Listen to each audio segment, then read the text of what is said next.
Hi, this is Ron Kincher, and this is Thank You for Your Service. This is brought to you by ADOPE and also the Veterans Alliance Commission and Paul Havermill. Major Jim Miller is with us here today. Thanks for joining us, sir. Appreciate it, Ron. All right, so you served in Vietnam, but you entered the service out of high school, right? I did. Okay, so what was the driving force for you making that decision? Well, a little bit of a long story, I won't get into all of it, but I actually quit high school my senior year. Oh, you did? Which was a big mistake.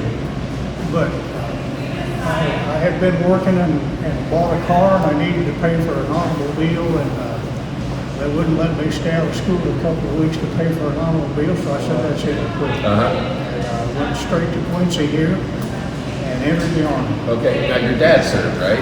My dad served in World War II, mainly in France. So what did he say when he made the decision to join the Army? He just kind of looked at me and said, "You done what?"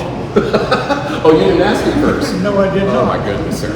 All right, so, and then obviously, did he get over it eventually, or? He did. Okay. Yes. Dad didn't say too much about it to me.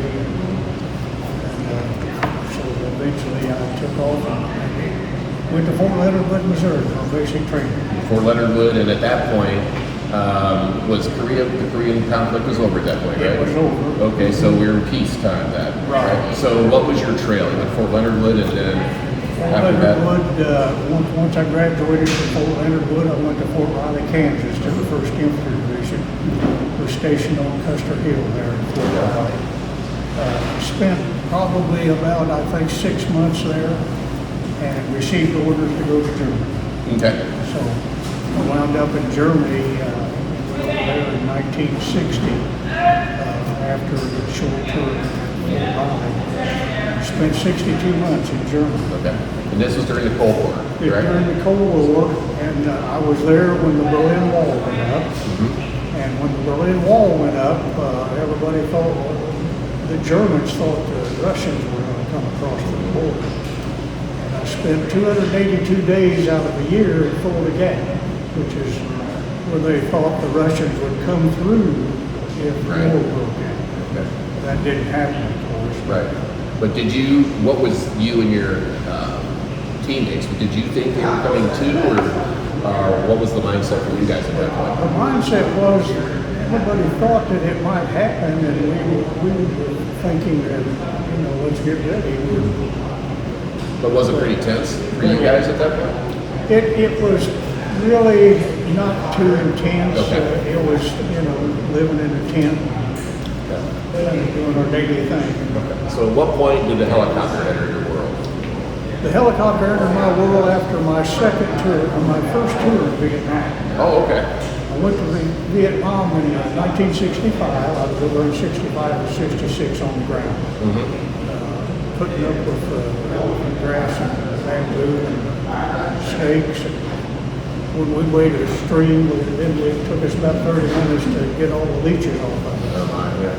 And of course, bad guys, they thought, well, a big deal. Right. But my first tour was a ground assignment, and obviously I made it out of that just fine. I came back and went to Camp Robbins, California, and I was in charge of what they called an anecdotal pool, which was training outfits that were coming in for training at the camp, and taking care of that equipment and everything. I worked for a full colonel. Colonel Blaine was his name, and a nice individual. And he would call me up and he'd say, at that time I was a Sergeant First Class C6. And he would call me up and he'd say, Sergeant Miller, get on over here, I need to chat with you. So I'd go over and salute like a good trooper, and he'd say, sit down, I had a couch there. He'd say, sit down. He'd tell me what he had to say. He'd say, okay, I'm done, go back to work. Okay, so I'd salute and I'd go back to work. One day he called me up and he said, Sergeant Miller, get over here. I need to talk to you. So I went over, I saluted like a good trooper, stood in front of the desk, and he said, parade rest. He didn't say sit down. And so my mind was going 100 miles an hour. Oh, what did I do wrong? Something bad here. Right. And he looked at me for the longest time. Pretty soon he said, 3 days. And I thought a minute. 3 days for what, sir? He said, 3 days, I want paperwork on my desk for infantry OCS. Okay. I said, sir, I'm not, started telling him I was not officer material, I was an NCO. He said, dismissed. So I left and I put paperwork for infantry OCS, OCS stands for, Officer Candidate School. thank you. And so I wound up going to infantry OCS at Fort Benning, Georgia. And that's how I converted over from being an enlisted man to an officer. Okay. Did you have any desire at that point to get in a helicopter at all? I I'm had- sure you have been in helicopters, right? I had not. Oh, you had? They did your first trip to Vietnam. You did I did not fly in a helicopter. Okay. Had no idea about flying helicopters at all. Okay. And getting ready to graduate out of OCS, they offer you several things, additional training that you could go to. And one of them was rotary wing training. Okay. So that's where it all started. And I decided, I didn't know a thing about flying. But I Right. thought, I'm going to try that. Right. So I put in for it and Worked out okay, huh? it worked out great. So do you remember the first time you went up? I do. Exciting, scared to death. It was- I'm going to fall out. How was it? I was nervous. I was in what they call a little TH-55, a little two-seater, yourself and an instructor. Okay. And it was a stage field out in West Texas. And we got in the helicopter and went out to the stage field and had to hover. And they said, you've got the controls. I Okay. had never touched one before in my life. I took the controls and it immediately went about 100 feet in the air and took off sideways. Needless to say, he took control and put it back down to the hover. But after a while, I got to where I could hover. The funny thing about that was I was steadily creeping back. For some reason, I could not keep that at a 3-foot hover, which they demanded, and no movement sideways, front or back. So again, he said, I've got the controls. And he backed it up to a big old tree away from the stage.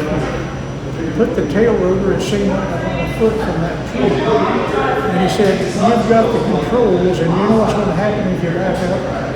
I said, I've got it. And I shoved it forward, stopped, and I had it under control. Went back to the stage field, and I don't know why, but took care of the movement. Then you eventually made your way up to Cobra attack helicopters, right? Yes, I did. From there, after flight school, it was immediately to Vietnam for my second tour. And I wound up with the 123rd Aviation Company at Chu Lai, Vietnam. And flying, I flew all three that they had, the Loaches, the Hueys, and the Cobras. And Charlie Model gunship was what I started in. But we didn't have the Cobras in the unit when I first arrived. About 2 months later, we received the Cobras in country. This was 1969. So you never flew one until it was there? I didn't fly Cobra until they came into the Are you unit. serious? Okay. So, okay, now go back to your first. Okay, so your first trip there, your first tour there, you didn't have Cobras backing you up when you were out No. in the field. So No, okay. we were lucky if we even had a Charlie Model gunship. Which is what, sir? Yeah, UH-1 Huey. Okay. Charlie model. But the latest model was an H model. This was a Charlie model. Underpowered, very little guns. So 2 years. So 2 years later, you had the Cobras then. So what type of impact did that have on the fighting field? Oh, it was tremendous. I mean, the ability of the Cobra, so much more ammunition, first of all. My particular Cobra, I could configure it multi-ways with different types of ammunition. Oh, really? But mainly I had 2 rocket pods on each side, and I had a turret in the nose. And the turret I would have normally a 40 millimeter grenade launcher and a 7.62 minigun in the turret. On the outboard stores, I would have rockets, 7.65 rockets. So when you took off to go help your guys, were you the only one in the Cobra, or did you have a team? I had a co-pilot. Okay, just 2 of you. 2 of us.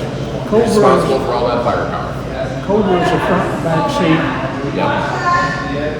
machine. And normally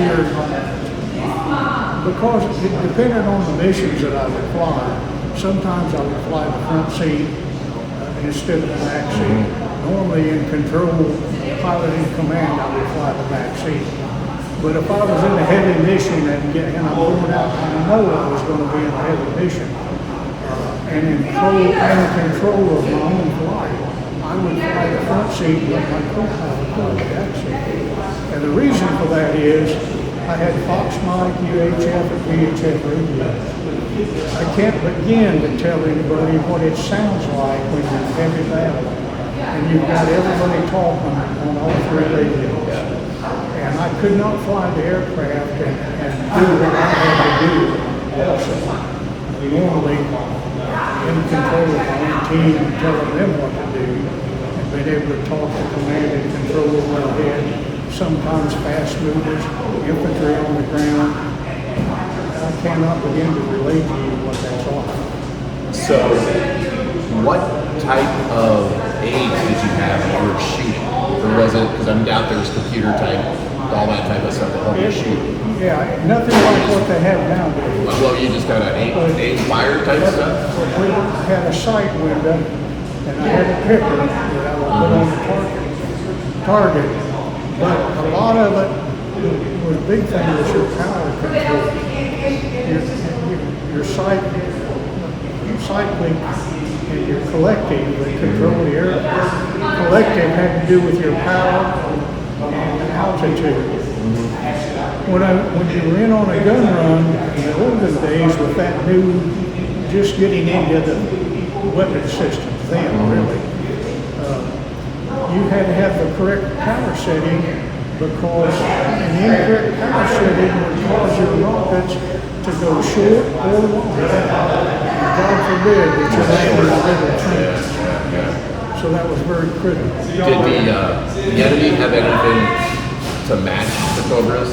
They Were did you not. by far the superior piece of equipment? We were superior to whatever they had. Now, did they have anything to attack you while you're up there? Well, the main thing was 51 caliber Okay. machine guns. Right.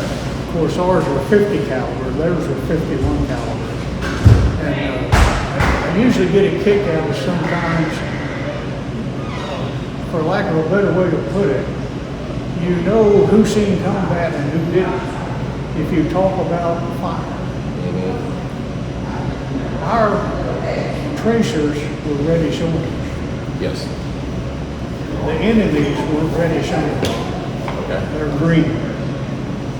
So when I remember I was speaking to a group in the cemetery one time, and afterwards the individual came up to me and he said, I really enjoyed your talk, but I think you're a bit mistaken. And I said, well, maybe, why? He said, we don't have green tracers, we have orange tracers. I said, you're absolutely correct, but I'm not talking about ours. Yeah. I'm talking about theirs. So after your tour, your second tour, did you only have two then? I had 2 tours. I was on orders for a 3rd tour, but thankfully they had the meetings and all that. So when you were over there, did you know why you were there? Obviously, you know you had an enemy and all that, but all the political ramifications, all that kind of stuff. Did you have any clue? I had a lot of thoughts about it. Yeah. Then and afterwards, mainly afterwards, of course. But one of the things that bothered me mainly afterwards, when a lot of people, of course, we all know what we sometimes put up with back here. But a lot of people think that, we pulled out and lost the war. That couldn't be further from the truth. There's not one major battle in Vietnam that we lost. Not a one. We won. Yes, we took casualties, but we won every major battle that they put us in Vietnam. So I don't like it when they say, well, we have to leave, you lost Vietnam. We did not. Yeah. Why do you think it got twisted like that? Well, I think it had more to do with the people who were against the war to begin with and all that carried forward. So you retired as a major, I retired as a major. and what was your last role with the service? The last bit that I had was at Fort Hood, Texas. I was in the 2nd Armor Division there. And that was rather interesting because when I wound up, I came from the 25th Division in Hawaii. I had a 3-year tour in Hawaii. I came from there to Fort Hood, and I had about, at that time, about 8 months in the service before I was going to retire after 21 years in the military. To the end of my career was very interesting also because they were doing a joint service exercise in Alaska. They called me up at 2nd Division headquarters and said, we're going to send you to Alaska to be an evaluator. And I said, I don't need to go to Alaska. I'm getting ready to retire. Right. Oh, we need you in Alaska. From Hawaii. Well, at that time I was in Fort Hood. Okay. But it was 80 degrees and I got on an airplane at Fort Hood, and back then they had what they termed the pipeline flight. And it originated in Houston, Texas, Dallas, Seattle, Anchorage, Fairbanks. I didn't get off of the airplane at all until I got to Fairbanks. I got off the airplane, walked into the terminal, and I could see 2 cabs out through the door. And I thought, I better get the cab before it gets away, because I was waiting for my baggage. I opened the doors to get the cab, and it literally took my breath away. I came back in, and there was one man at the counter, and I said, my goodness, how cold is it out here? He said, it's not bad today, it's only 32 below zero. I came from 80 degrees. The coldest it was while I was up there, I spent a month and a half on maneuvers. And the coldest it got when I was up there was 57 below. Well, thanks for sharing some stories with us. Appreciate it. All right, Major. Thank you very much. This has been Thank You for Your Service, brought to you by 8 Open and the Veterans Alliance Commission.